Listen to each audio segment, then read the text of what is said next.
قرض کا کاروبار نہیں کرتا، اس شخص نے کسی رعایت کے بغیر صاف صاف ملا سے کہہ دیا۔ ملا صاحب چند لمحوں تک کچھ سوچتے رہے، پھر اجنبی دکاندار سے بولے، کیا تم مسلمان ہو؟ الحمدللہ، دکاندار نے جواب دیا، میں صحیح العقیدہ مسلمان ہوں۔ ملا صاحب نے فوراً بھوکوں کو کھانا کھلانے کی فضیلت پر واز شروع کر دیا۔ دکاندار کچھ دیر تک ملا صاحب کی تقریر سنتا رہا، پھر بڑی صاف گوئی سے کہنے لگا کہ میں بھوکوں کو کھانا کھلانے کے ثواب سے واقف ہوں، مگر فی الحال آپ کو قیمت کے بغیر غذا اور پانی نہیں دے سکتا۔ یہ کہہ کر دکاندار جانے لگا۔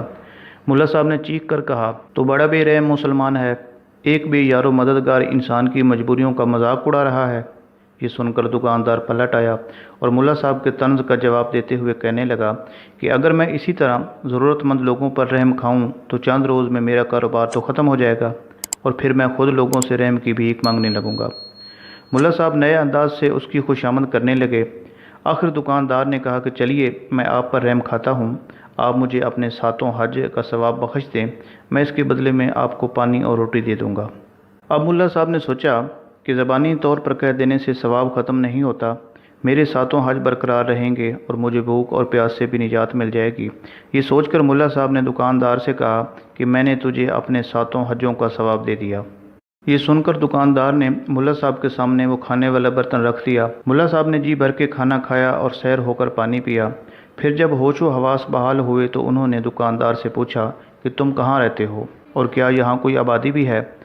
میں صرف روٹی فروخت کرتا ہوں، اس سے زیادہ کچھ نہیں جانتا۔ یہ کہہ کر دکاندار نے خالی برتن اٹھائے اور غار سے نکل گیا۔ ملا صاحب اس کے تعاقب میں بھاگے تاکہ کسی آبادی تک پہنچ سکیں، مگر ان کی یہ کوشش رائے گاں گئی۔ دکاندار پہاڑوں کو بیچوں بیچ کہیں غائب ہو گیا۔ ملا صاحب کچھ دیر تک اسے ڈھونڈتے رہے اور پھر اس خیال سے غار میں واپس آ گئے کہ کہیں راستہ نہ بھول جائیں اور اس اجنبی علاقے میں کوئی نئی آفت نہ نازل ہو جائے۔ ملا صاحب ایک امید مرحوم پر اجنبی کا انتظار کرنے لگے، مگر 3 دن تک وہ نہیں آیا۔ بھوک اور پیاس کی شدت سے ایک بار پھر ملا صاحب کی حالت غیر ہو گئی۔ آخر چوتھے روز وہی دکاندار سر پر وہی کھانے کا برتن رکھے نمودار ہوا۔ ملا صاحب کسی بھکاری کی مانند اس کے سامنے گڑ گڑانے لگے۔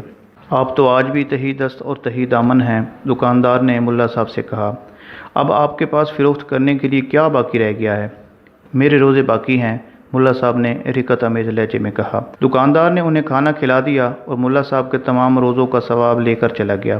3 دن بعد جب ملا صاحب بھوک اور پیاس کی شدت سے چیخنے لگے تو وہ دکاندار سر پر کھانے کا برتن رکھے پھر غار میں داخل ہوا اور ملا صاحب کی زکوٰۃ کا ثواب لے کر بھی چلا گیا۔ ملا صاحب پھر بھوک اور پیاس کا شکار ہو گئے۔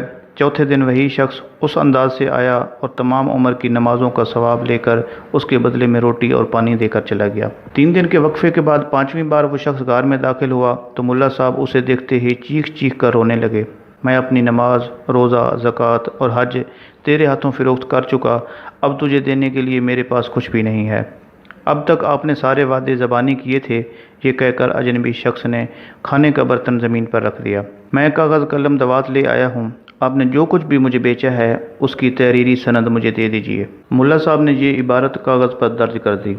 میں نے ایک وقت کی روٹی اور پانی کے بدلے میں اس شخص کے ہاتھوں اپنے 7 حجوں کا ثواب فروخت کیا، پھر زندگی بھر کے روزوں کا ثواب فروخت کیا، پھر ساری عمر کی زکوٰۃ کا ثواب فروخت کیا اور آخر میں تمام نمازوں کا ثواب بھی فروخت کر دیا، اور آج میں ایک وقت کی روٹی اور پانی کے بدلے میں یہ تحریر لکھ کر دے رہا ہوں۔ آخر میں ملا صاحب نے اپنا نام اور مکمل پتہ بھی درج کر دیا۔ جب دستاویز مکمل ہو گئی تو اجنبی شخص نے کھانے کا برتن ملا صاحب کے سامنے رکھ دیا۔ ملا صاحب کھانے کے دوران یہ سوچ کر مضطرب ہو رہے تھے کہ آج کے بعد اجنبی شخص یہاں نہیں آئے گا، پھر چوتھے دن ملنے والی روٹی اور پانی کا آسرا بھی ختم ہو جائے گا۔ یہ خیال ملا صاحب کے لیے نہایت تکلیف دہ تھا۔ ان کے ذہن میں مختلف خیال ابھر رہے تھے اور وہ اس عذاب سے نجات حاصل کرنے کے لیے کوئی تدبیر بھی سوچ رہے تھے۔ آخر کھانا ختم ہوا تو ملا صاحب نے ہاتھ جوڑ کر اس اجنبی شخص سے کہا کہ خدا کے واسطے مجھے یہ بتا دو کہ تم کون ہو اور کہاں رہتے ہو، تاکہ میں تمہارے ساتھ چلوں اور 2 وقت کی روٹی کے لیے منت مزدوری کروں۔ اب میرے پاس فروخت کرنے کے لیے کچھ بھی باقی نہیں بچا۔ دکاندار نے ملا صاحب کا تحریر کردہ کاغذ جیب میں رکھا اور اپنے برتن اٹھا کر جانے لگا۔ ملا صاحب تازہ دم تھے، اس لیے انہوں نے سوچا کہ وہ بھاگ کر اجنبی کو پکڑ لیں گے۔ چنانچہ جب دکاندار برتن اٹھا کر بھاگنے لگا تو ملا بھی اس کے پیچھے دوڑ پڑے۔ کچھ دور جا کر ایک جگہ اجنبی نے ٹھوکر کھائی اور زمین پر گر گیا۔ ملا صاحب پیچھے تھے، انہوں نے اس مہلت کو غنیمت جانا اور زیادہ تیز دوڑنے کی کوشش کی، مگر اتفاق سے انہوں نے بھی ٹھوکر کھائی اور وہ بھی گر پڑے۔ اجنبی شخص نے برتن سمیٹے اور اس سے پہلے کہ ملا صاحب سنبھلنے کی کوشش کرتے وہ بھاگ کر نظروں سے اوجھل ہو گیا۔ ملا صاحب اپنی اس ناکامی پر افسوس کرنے لگے۔ پھر جب انہوں نے ادھر ادھر نظر دوڑائی تو سامنے سمندر تھا۔ مجبوراً کنارے پر بیٹھ کر کسی کشتی یا جہاز کا انتظار کرنے لگے۔ ابھی کچھ ہی دیر گزری تھی کہ ایک جہاز انہیں نظر آیا۔ ملا صاحب نے اپنا عمامہ اتار کر دیوانہ وار ہوا میں لہرایا اور چیخ چیخ کر مدد کے لیے پکارنے لگے۔ اتفاق سے جہاز کے کسی مسافر کی نظر ملا صاحب پر پڑی اور پھر اس کے ملا نے اس کے سفینے کا رخ ساحل کی طرف موڑ دیا۔ خوش قسمتی سے یہ جہاز ہندوستان کی طرف جا رہا تھا اور اس میں ہندوستانی حاجی سوار تھے۔ جہاز کے مسافروں نے ملا صاحب کی خوب خاطر مدارت کی، یہاں تک کہ ملا صاحب بخیر و عافیت گھر پہنچ گئے اور بیوی بچوں سے مل کر بہت خوش ہوئے۔ پھر ایک دن ملا صاحب اپنی ریاضت و عبادت کا احوال سنانے کے لیے حضرت بابا فرید رحمۃ اللہ علیہ کی خدمت میں حاضر ہوئے۔ اس وقت حضرت شیخ رحمۃ اللہ علیہ کی خانگاہ میں بڑے بڑے علماء اور مشائخ بھی موجود تھے۔ ملا صاحب کو دیکھتے ہی حضرت بابا فرید رحمۃ اللہ علیہ ان کی تعظیم کے لیے کھڑے ہو گئے اور مزاج پرسی کرتے ہوئے فرمایا کہ آئیے ملا صاحب، بہت دنوں بعد آپ تشریف لائے۔ ہم تو ہمیشہ آپ کو یاد کیا کرتے تھے، آخر کیا وجہ تھی کہ اتنے عرصے تک آپ کا دیدار نہیں ہو سکا؟ ملا صاحب نے حضرت بابا فرید رحمۃ اللہ علیہ کی بات کا کوئی جواب نہیں دیا، بڑی بے دلی اور ناگواری کے ساتھ مصافحہ کیا اور حضرت بابا فرید رحمۃ اللہ علیہ کے قریب ہی بیٹھ گئے۔ ان کے بیٹھنے کا انداز بڑا متکبرانہ تھا۔ حاضرین مجلس کو ملا صاحب کی یہ ادا سخت ناگوار گزری۔ دیکھنے والوں کو محسوس ہوا کہ جیسے ملا صاحب حضرت بابا فرید رحمۃ اللہ علیہ کے ہمسر ہیں یا ان سے بھی زیادہ مرتبہ رکھتے ہیں۔ کئی علماء اور مشائخ نے چاہا کہ وہ ملا صاحب کو ٹوکیں اور ان سے کہیں کہ مسند سے اٹھ کر حضرت شیخ رحمۃ اللہ علیہ کے سامنے دست بستہ بیٹھیں، مگر حضرت بابا صاحب کے رعب و جلال کے باعث کسی کو اظہار کی جرأت نہ ہو سکی۔ ہاں ملا صاحب، آپ نے بتایا نہیں کہ اتنے دنوں تک کہاں رہے؟ ہم تو آپ کے دیدار کو ترس گئے تھے، حضرت بابا فرید رحمۃ اللہ علیہ نے نہایت مشفقانہ لہجے میں فرمایا۔ میں یہاں ہوتا تو آتا، ملا صاحب نے انتہائی سخت لہجے میں جواب دیا۔ آخر پتہ تو چلے کہ آپ کہاں تشریف لے گئے تھے۔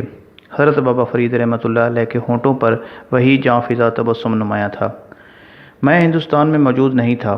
ملا صاحب کے چہرے سے نخوت و غرور کا رنگ جھلک رہا تھا۔ حج کرنے گیا تھا، 7 سال تک مکہ معظمہ میں مقیم رہا، 7 بار مدینہ منورہ کی زیارت کی اور 7 حج ادا کیے۔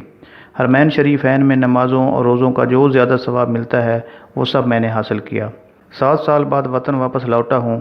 واپسی میں جہاز کی تباہی کا صدمہ بھی اٹھایا، مگر حق تعالیٰ کے کرم سے راستے کی مصیبتیں ختم ہوئیں اور میں بخیر و عافیت گھر پہنچ گیا ہوں۔ اہل و عیال کو خوش و خرم اور سلامت پا کر اللہ کا شکر ادا کیا۔ ملا صاحب کی رداعت سن کر حضرت بابا فرید رحمۃ اللہ علیہ نے فرمایا کہ ملا صاحب، واقعی آپ بہت خوش نصیب ہیں۔ 7 حج کیے، 7 بار مدینہ منورہ کی زیارت کی، 7 سال تک حرمین شریفین میں نمازیں پڑھیں، 7 رمضانوں کے روزے رکھے۔ سبحان اللہ، آپ نے بڑی سعادتیں حاصل کیں۔ اب تو آپ ہم سے ناراض نہیں ہیں۔ میں آپ سے خفا ہی کب تھا؟ ملا صاحب نے اسی خشکی اور بے رخی کا مظاہرہ کیا۔ 7 سال پہلے آپ یہاں سے ناراض ہو کر گئے تھے۔ حضرت بابا فرید رحمۃ اللہ علیہ نے فرمایا، میں اس خفگی کا ذکر کر رہا ہوں۔ ملا صاحب نے حضرت بابا فرید رحمۃ اللہ علیہ کا عاجزانہ طرز عمل دیکھا تو کچھ اور ہی مغرور ہو گئے۔ بڑی بے نیازی کے ساتھ کہنے لگے کہ مجھے تو کچھ یاد نہیں، آپ یاد دلا دیں گے تو شاید یاد آ جائے گا۔ حضرت بابا فرید رحمۃ اللہ علیہ نے فرمایا کہ میں نے آپ سے سوال کیا تھا کہ اسلام کے کتنے رکن ہوتے ہیں؟ جواب میں آپ نے صرف 5 معروف ارکان کا ذکر کیا تھا، مگر میرا اصرار تھا کہ 6واں رکن روٹی ہے۔ آپ اسی بات پر خفا ہو کر چلے گئے تھے اور جاتے وقت آپ نے قرآن کریم کی یہ آیت مقدسہ بھی پڑھی تھی، جس کا ترجمہ ہے کہ نصیحت کرنے کے بعد ظالموں کے پاس نہ بیٹھو۔ تو گویا آپ نے تو ہمیں ظالم قرار دے دیا تھا۔ اس بات کا ہمیں بڑا صدمہ تھا، پھر بھی ہم آپ کو روزانہ یاد کرتے رہتے تھے۔ یہ سن کر ملا صاحب زور سے ہنسے۔ ان کی ہنسی کا انداز بھی مذاق اڑانے والا تھا۔ ہاں، مجھے یاد آیا۔ اب میں یہی کہتا ہوں کہ درویش لوگ اپنی کم علمی کے سبب ایسی باتیں کہے جاتے ہیں جو شریعت کے خلاف ہوتی ہیں۔ اسلام میں کوئی 6واں رکن نہیں ہے۔ مولانا صاحب، اگرچہ میں بے علم یا کم علم ہوں، مگر میں نے یہ بات کسی کتاب میں لکھی ہوئی دیکھی ہے۔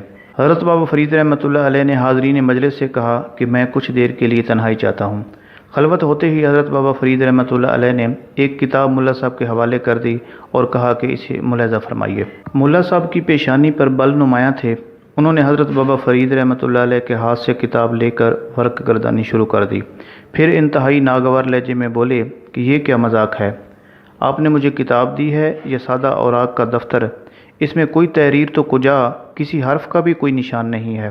مولانا آگے دیکھیے، حضرت بابا فرید رحمۃ اللہ علیہ نے فرمایا، ملا صاحب کتاب کی ورق گردانی کرتے رہے، ہر ورق سادہ تھا۔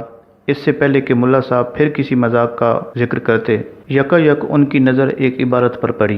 یہ وہی تحریر تھی جس میں ملا صاحب نے اپنی زندگی بھر کی عبادتوں کا ثواب ایک نان فروش کے ہاتھوں فروخت کر ڈالا تھا۔